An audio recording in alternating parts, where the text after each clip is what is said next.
अच्छा, तो अगला टॉपिक जो है वो एक्स रेज है। अगेन बेटा एक्स रेज के हवाले से आप लोगों ने चैप्टर नंबर 3 में फर्स्ट ईयर केमिस्ट्री में तो पढ़ा ही था। रोएंटगेन साहब ने डिस्कवर की थी 1895 में, इनका नाम एनोड रेज रखा था। इसकी जो फ्रीक्वेंसी होती है वो 10 गीगाहर्ट्ज़ के करीब होती है। इसकी जो वेवलेंथ होती है वो 0.1 नैनोमीटर से 1 नैनोमीटर के दरमियान होती है।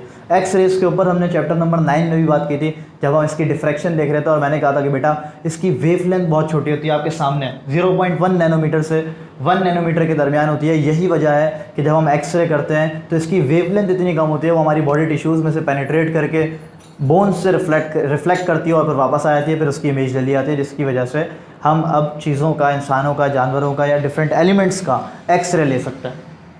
खैर, मैंने उस वक्त ही आप लोगों को बताया था कि ब्रैग्स ने नामी 2 बाप बेटे थे, 1913 में इनको नोबेल प्राइज़ मिला था। इन्होंने ये चेक किया था इसके थ्रू डिफ्रैक्शन होती है, तो ये डिफ्रैक्टेड रेज भी कहलाती हैं, नॉन कन्वर्जिंग होती हैं, डाइवर्जिंग रेज होती हैं। अच्छा, ये जो बात मैंने यहाँ पे लिखी हुई है कि भाई नॉर्मली कंटिन्यूस स्पेक्ट्रम देती हैं और स्पेशल केसेस हैं इसके, उसके अंदर लाइन स्पेक्ट्रम भी मिलता है। तो इसको हम पहले देखते हैं कि एक्स रेज जो है वो जनरेट कैसे हो रही हैं। इसके ऊपर थोड़ा सा एक रिवीजन कर लेते हैं। एक डिस्चार्ज ट्यूब होती है, उसमें एक कैथोड होता था, एक एनोड होता था। बहुत ज़्यादा हाई वोल्टेज प्रोवाइड करते थे, कैथोड की तरफ से इलेक्ट्रॉन निकलते थे और वो जाके एनोड को स्ट्राइक करते थे। जब वो एनोड को स्ट्राइक करते थे तो नतीजे में हमें क्या मिलती थी? एक्स रेज मिलती थी। तो कहानी क्या हो रही थी, इसमें 2 तरह की हमें एक्स रेज मिलती हैं। इसी वजह से 2 तरह के स्पेक्ट्रम मिल रहे हैं, एक कंटिन्यूस स्पेक्ट्रम मिलता है और एक लाइन स्पेक्ट्रम मिलता है। तो हम एक तरह के पहले देख लेते हैं। होता यह है कि जब फास्ट मूविंग इलेक्ट्रॉन्स कैथोड से निकल के एनोड की तरफ जाते हैं और वो जैसे ही जाकर एनोड को स्ट्राइक करते हैं, होता ये आपके सामने ऑर्बिट्स हैं, ये डिफरेंट के एल एम एन ओ, ऊपर और भी ऑर्बिट्स होंगे। आप लोगों को मैंने एक बात बताई थी, मैंने ये कहा था कि इलेक्ट्रॉन जितनी दूर से और जितने लोएस्ट ऑर्बिट में आएगा उतनी ज़्यादा एनर्जी रिलीज़ करेगा। तो पहला तरीका क्या होता है कि जब इलेक्ट्रॉन एनोड से टकराते हैं तो उसमें मौजूद इलेक्ट्रॉन्स जो होते हैं उनको कोलाइड करता है उनसे।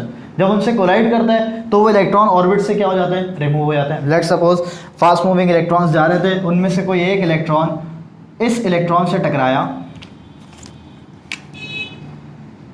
और इसको नॉकआउट कर दिया। अब ये जगह जो हो गई है क्या हो गई है? खाली हो गई है। तो अब क्या होगा, जो बिल्कुल टॉप वाले ऑर्बिट में इलेक्ट्रॉन मौजूद है, बिल्कुल हाईएस्ट ऑर्बिट से जो इलेक्ट्रॉन है, अब वो उसकी जगह फिल करने के लिए यहाँ पर आएगा। जब बिल्कुल टॉप से आएगा, इतने ज़्यादा हायर ऑर्बिट से इतने ज़्यादा लोएस्ट ऑर्बिट में आएगा, तो जाहिर है कि बहुत ज़्यादा high amount of energy release होगा। और जितनी ज़्यादा एनर्जी होती है उतनी ज़्यादा क्या होती है? फ्रीक्वेंसी। और मैंने चैप्टर नंबर 17 में बताया था कि बेटा फ्रीक्वेंसी और वेवलेंथ आपस में एक दूसरे के क्या है? इन्वर्सली प्रोपोर्शनल है। जितनी ज़्यादा फ्रीक्वेंसी, इसका मतलब वेव की लेंथ क्या है? उतनी कम। तो जितने ज़्यादा हायर ऑर्बिट से जितने लोएस्ट ऑर्बिट की तरफ इलेक्ट्रॉन आएगा उतनी ही ज़्यादा हाई एनर्जी, हाई फ्रीक्वेंसी की लाइट मिलेगी, फोटॉन मिलेगा, और उतनी ही कम वेवलेंथ वाला मिलेगा। तो यहाँ से कोई फोटॉन इमिट हो गया, सही। एक तो ये हमें इस तरह से एक्सरेज मिलती हैं। दूसरा तरीका क्या होता है? होता ये कि जो न्यूक्लियस होता है, ये न्यूक्लियस होता है फास्ट पॉजिटिवली चार्ज। जब इस पॉजिटिव न्यूक्लियस की तरफ, यानी इस पे पॉजिटिव चार्ज है, जब बहुत सारे कैथोड से इलेक्ट्रॉन्स आएंगे और वो इसके पास से गुजर रहे होंगे, तो ऑब्वियस है कि ये पॉजिटिव न्यूक्लियस जो है ये इन नेगेटिव इलेक्ट्रॉन्स को अट्रैक्ट करेगा। जब ये रास्ते से यहाँ से जा रहे हैं और न्यूक्लियस अपनी तरफ इनको अट्रैक्ट करेगा तो ऑब्वियसली इनको डिसेलरेट करवाएगा। यानी इलेक्ट्रॉन आगे की तरफ जा रहे हैं, न्यूक्लियस चाह रहा है कि वो अपनी तरफ खींच ले, तो उनको डिसेलरेट करवा रहा है। जब वो डिसेलरेट करवा रहा है, इसका मतलब कि वो जो न्यूक्लियस है वो इलेक्ट्रॉन्स की वेलोसिटी को क्या कर रहा है? डिक्रीज कर रहा है। जब वेलोसिटी डिक्रीज होगी, इट मीन्स काइनेटिक एनर्जी भी क्या हो रही है? कम हो रही है। तो होता यह है कि लेट्स सपोज 100 जूल एनर्जी थी, अब जब इस न्यूक्लियस ने इसको खींचना शुरू किया तो आहिस्ता आहिस्ता वेलोसिटी कम हुई और उसकी वजह से काइनेटिक एनर्जी भी क्या हुई? कम हुई। तो वो जो एनर्जी कम हो रही है, क्या वो डिस्ट्रॉय हो रही है? एनर्जी तो डिस्ट्रॉय हो ही नहीं सकती। वो एनर्जी कहाँ जा रही है? बेसिकली जैसे जैसे काइनेटिक एनर्जी कम हो रही है, एक्चुअल में इलेक्ट्रॉन उस एनर्जी को क्या करता है? रिलीज कर रहा होता है। और ये दूसरा मेथड होता है जिससे हमें क्या मिल रही होती हैं? एक्स रेज मिल रही होती हैं। एक मेथड वो था कि इलेक्ट्रॉन ने डीपर इलेक्ट्रॉन को कोलाइड किया, उसको नॉकआउट किया और हायर ऑर्बिट से लोअर ऑर्बिट की तरफ एक इलेक्ट्रॉन आ गया। इसके थ्रू हमें कुछ स्पेक्ट्रल लाइंस मिल रही होती हैं। लेट सपोज कोई लाइमन सीरीज का मिल गया, कोई पेस्टन सीरीज का मिल गया, तो लाइमन से ज़्यादा हाई फ्रीक्वेंसी वाला जो होता है ना वो फिर एक्स रेज के रीजन में आता है, तो उस रीजन का जो मिल रहा होता है वो एक्स रेज में आ गया, तो वो कुछ स्पेसिफिक मिल रहे होता है।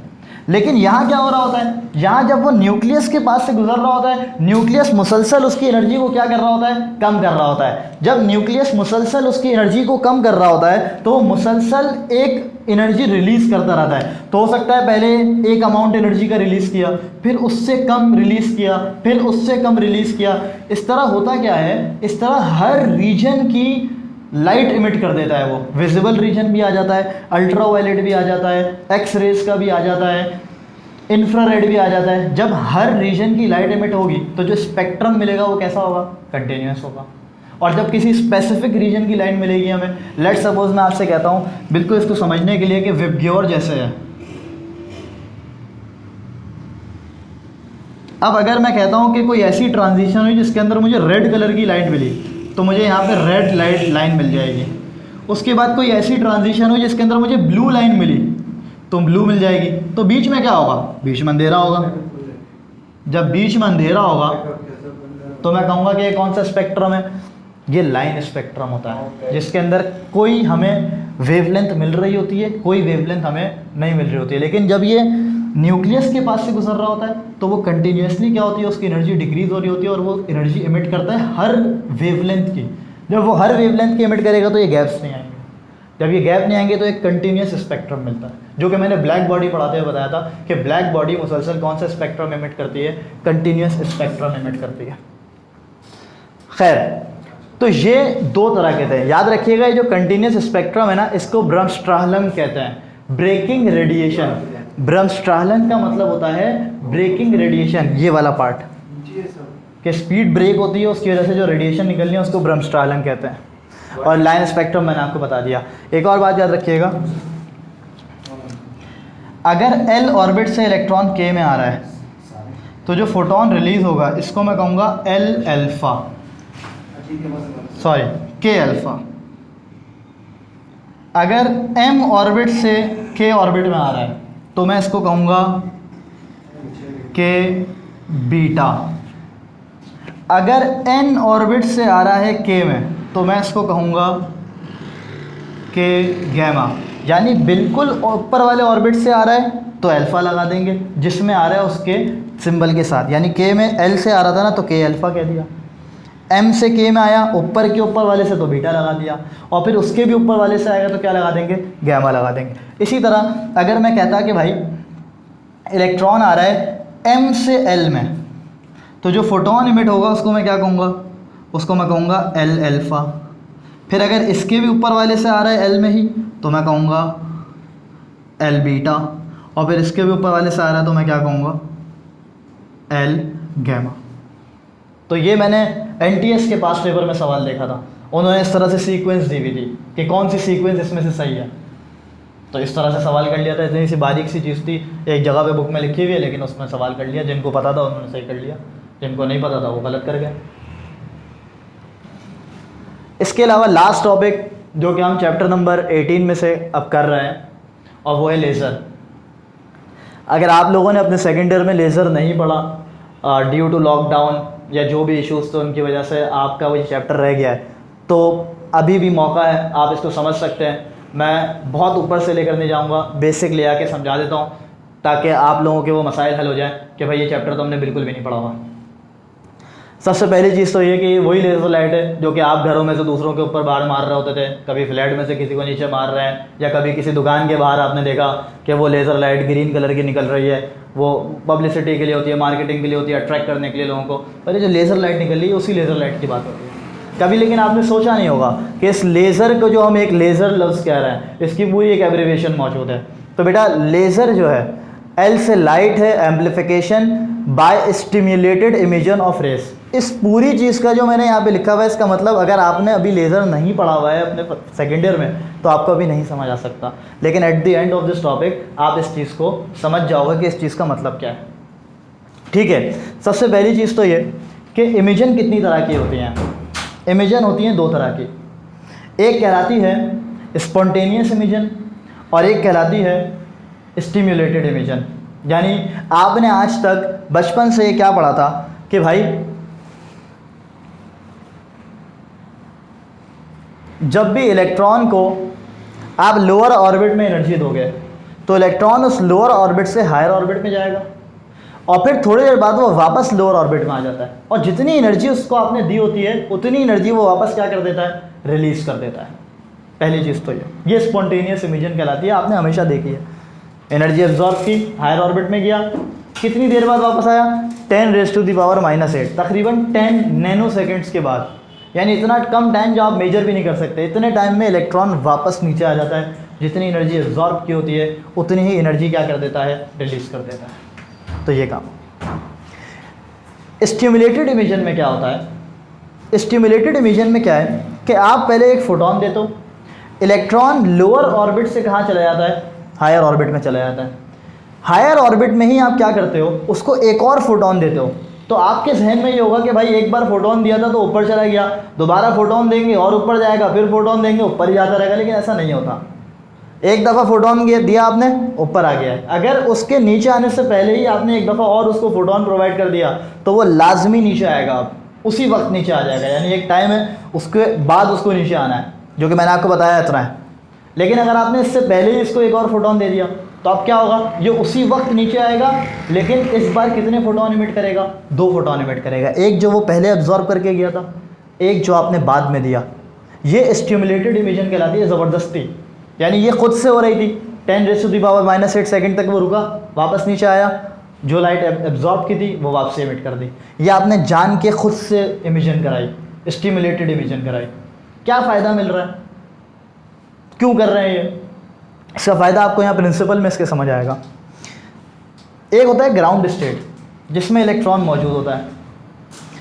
जब हम एनर्जी देते हैं तो वो लोअर ऑर्बिट से कहाँ पर आ जाता है, हायर ऑर्बिट में। हम कहते हैं इलेक्ट्रॉन एक्साइटेड हो गया, एक एक्साइटेड स्टेट में आ गया, जो कि ये वाला था, जिसमें मैंने आपको बताया 10⁻⁻8 सेकेंड्स तक इलेक्ट्रॉन रहता है। मॉडर्न फिजिक्स के दौर में, यानी 1950 के दौर में, 1950 के दौर के करीब में ये चीज़ डिस्कवर की कि हम एलिमेंट्स को मेटा स्टेबल स्टेट के नाम का एक और स्टेट प्रोवाइड कर सकते हैं। यानी कुछ एलिमेंट्स नेचर में गॉड गिफ्टेड हमें मौजूद है, हमें मिले हुए हैं, जिनके अंदर एक और मेटा स्टेबल स्टेट की कैपेबिलिटी है। वैसे मेटा स्टेबल स्टेट हम खुद भी प्रोवाइड करते हैं, बना सकते हैं इसको बाय डोपिंग। डोपिंग एक प्रोसेस है, चैप्टर 16 में देखेंगे, उसके थ्रू भी हम मेटा स्टेबल स्टेट बना सकते हैं। लेकिन कुछ एलिमेंट्स नेचर में ऐसे हैं जिनमें ऑटोमेटिकली हमें क्या मिल गया है, मेटा स्टेबल स्टेट मिल गया। ख़ास बात क्या है, ख़ास बात यह है कि एक्साइटेड स्टेट में इलेक्ट्रॉन रुकता है 10⁻⁻8 सेकेंड, जबकि मेटा स्टेबल स्टेट में इलेक्ट्रॉन रुकता है 3⁻⁻³ सेकेंड। अभी आप वीडियो को पॉज करके सिर्फ एक दफ़ा ये सोचिएगा कि 10⁻⁻8 और 3⁻⁻³ में कितना फ़र्क है, और फिर जब आप प्ले करेंगे तो आपको बड़ी हैरत होगी, क्योंकि मेजॉरिटी जो है वो बहुत अजीब सा हिसाब लगा के बैठी होगी। कोई कहेगा 3 टाइम्स कहेगा, कोई कहेगा 30 टाइम्स। लेकिन अगर मैं आपको इनका बेसिक फ़र्क बताऊँ ना, तो 0, ये जो 10⁻⁻8 और -3 है, इसमें 10⁵ का फ़र्क है। 10⁵ का मतलब होता है लैख, यानी 1 के आगे 5 zeros, 1 लाख। यानी अगर इलेक्ट्रॉन लेवल पर जाकर सोचूं तो एक्साइटेड स्टेट में अगर इलेक्ट्रॉन 1 सेकंड रुक रहा है तो मेटा स्टेबल स्टेट में इलेक्ट्रॉन 3 लाख सेकंड्स रुकेगा। यानी अगर मैं इनको कंपैरिजन में लेकर आऊँ तो अगर एक्साइटेड स्टेट में इलेक्ट्रॉन 1 सेकंड रुक रहा है तो मेटा स्टेबल स्टेट में इलेक्ट्रॉन 3 लाख सेकंड्स रुकने वाला है। इसका मतलब बहुत देर तक रुकेगा इलेक्ट्रॉन। तो हम करते क्या हैं, हम करते ये हैं कि जिन एलिमेंट्स में हमने मेटा स्टेबल स्टेट प्रोवाइड कर दिया या हमें मिल गया है, हम उसमें पहले ग्राउंड स्टेट से फोटोन देके इलेक्ट्रॉन को एक एक्साइटेड स्टेट में भेजते हैं। अब वैसे तो इलेक्ट्रॉन ग्राउंड स्टेट में वापस आता है, लेकिन अगर मेटा स्टेबल स्टेट मौजूद है तो इलेक्ट्रॉन ग्राउंड स्टेट में आने के बजाय कहाँ ट्रांसफ़र हो जाएगा, मेटा स्टेबल स्टेट में चला जाएगा।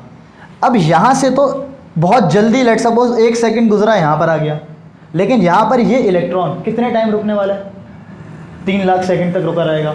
उस 3 लाख सेकंड के टाइम के दौरान हमने क्या किया, हमने मुसलसल यहाँ पर ग्राउंड स्टेट में इलेक्ट्रॉन्स को एनर्जी प्रोवाइड करते रहे।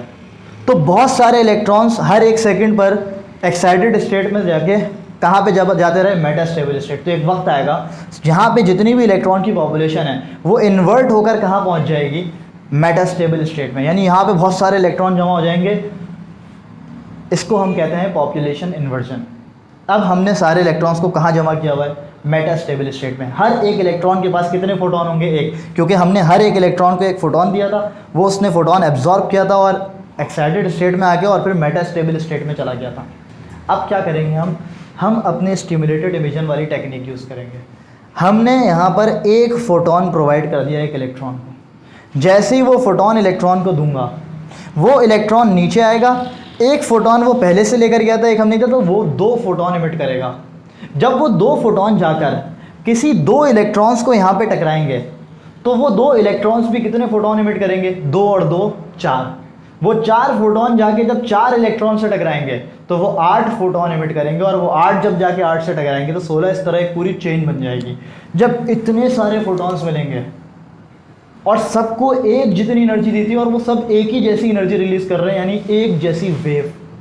जब एक जैसी वेव की बात करते हैं, मोनोक्रोमेटिक, तो आपको चैप्टर 9 याद आ गया होगा, जिसमें हमने किसकी बात की थी, इंटरफेरेंस की बात की थी। तो जब ये सारी वेव्स एक साथ एक जैसी रिलीज़ होंगी बहुत सारे इलेक्ट्रॉन में से, तो ये आपस में मिलकर क्या करेंगी, इंटरफेरेंस करेंगी। और कंस्ट्रक्टिव इंटरफेरेंस के नतीजे में जो एम्पलीट्यूड है वेव का क्या हो जाएगा, बहुत ज़्यादा बढ़ जाएगा। वो जो हाई एम्पलीट्यूड वाली लाइट होती है ना, बेसिकली वो होती है लेज़र लाइट, जो कि बहुत ज़्यादा हाईली डायरेक्टेड होती है। तो ये प्रिंसिपल है लेज़र का। तो ये इतना आसान सवाल एक दफ़ा एनईडी के अंदर पास पेपर में आया था। इवन मैं देखकर समझ नहीं पाया सवाल को, जब मुझसे किसी ने पूछा कि ये कहना क्या चाह रहे हैं। इन्होंने कहा कि भाई लेज़र में कितने स्टेट होते हैं, मैं नहीं समझ पाया। मुझे एकदम को मैं चौंक गया, पता नहीं क्या पूछ रहे हैं भाई। लेकिन बड़ी सिंपल सी बात है, 3 स्टेट इन्वॉल्व हैं, ग्राउंड स्टेट, एक्साइटेड स्टेट और मेटास्टेबल स्टेट। बड़ा सिंपल सा सवाल था, पता भी था, लेकिन हुआ क्या कि एकदम से सवाल सामने आया, नहीं आया सहन में। तो हर चीज़ के ऊपर बिल्कुल है ना, आप लोगों को कहा था कि बेटा एप्टीट्यूड में आप लोग सिर्फ एक सब्जेक्ट लेकर नहीं जा रहे हो, आप एक साथ बहुत सारे सब्जेक्ट लेकर आते हो। तो आप एमसीक्यूज़ जितना ज़्यादा सॉल्व करोगे, आपकी प्रैक्टिस उतनी ज़्यादा होगी और आप हाजिर दिमाग उतने बनोगे। तो काइंडली जितने भी आपके पास मटेरियल मौजूद हो और मैं आपको सेंड करता जा रहा हूँ, उसे सॉल्व करें खुद से। इंतज़ार ना करें कि मैं करवाऊँगा तो आप करेंगे, आप खुद से करें ताकि आप कुछ सीख सकें। इसकी एप्लीकेशन है रूबी लेज़र, बुक से एक दफ़ा रीड कर लीजिएगा। सारे प्रिंसिपल यही अप्लाई हो रहे हैं, बस प्रैक्टिकली एक लेज़र लाइट को किस तरह से बना रहे हैं, उसको किस मटेरियल में बना रहे हैं, वो सारी बातें उसमें लिखी हुई हैं। तो रूबी लेज़र को एक दफ़ा बुक से रीड कर लिएगा। एंजॉय करें लाइफ को।